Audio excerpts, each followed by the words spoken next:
আসসালামু আলাইকুম। হ্যালো বন্ধুরা, কেমন আছেন সবাই? আশা করি সবাই ভালো আছেন। আল্লাহর রহমতে আপনাকে দোয়া আমিও ভালো আছি ইনশাআল্লাহ। শত্রুকে বাধ্য বশ করা 100% পরীক্ষিত।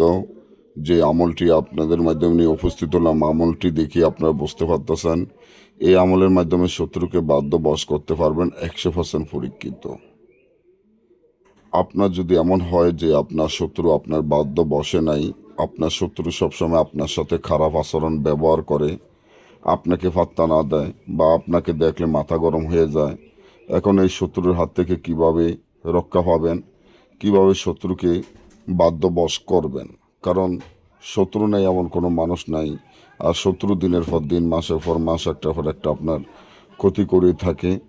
তাই শত্রুকে বাধ্য বশ করার জন্য, শত্রুকে নিজের কাছে রাখার জন্য, নিজের কথা মতো চালানোর জন্য এই আমলটি যথেষ্ট।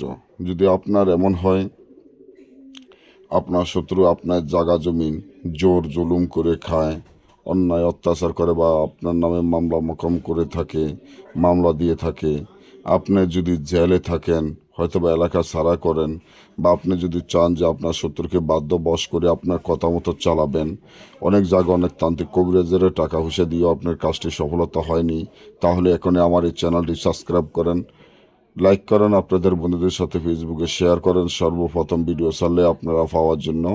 আজকে এই আমলটি যথেষ্ট, যে আমলটি আমি স্ক্রিনে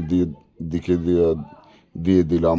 এই আমলের মাধ্যমে আপনার কাজ হবে, কারো কাছে যাওয়ার দরকার নাই, কারো কাছে বলারও দরকার নাই। এই আমলটি যেভাবে আছে এইভাবে লিখিয়া, এমন এই আমলটি বসফাতের উপরে লিখতে হবে। বসফাতের উপরে লিখিয়া নিচনে আপনার শত্রুর নাম, তার পিতার নাম, আপনার নাম পিতার নাম লিখিয়া আমলটি লিখতে হবে। সম্পূর্ণ ফেসার রক্ত ধারা লিখিয়া পুরাতন একটি কবরে ফুতে দিলে আপনার শত্রু সারা জীবনের জন্য আপনার বাধ্য বশ হয়ে আপনার কথা মতো চলবে।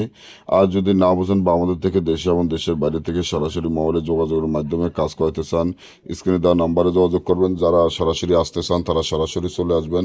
পরবর্তী ভিডিও পাওয়ার জন্য চ্যানেলটি সাবস্ক্রাইব করুন। ভালো থাকুন। আজকে পর্যন্ত, আল্লাহ হাফিজ।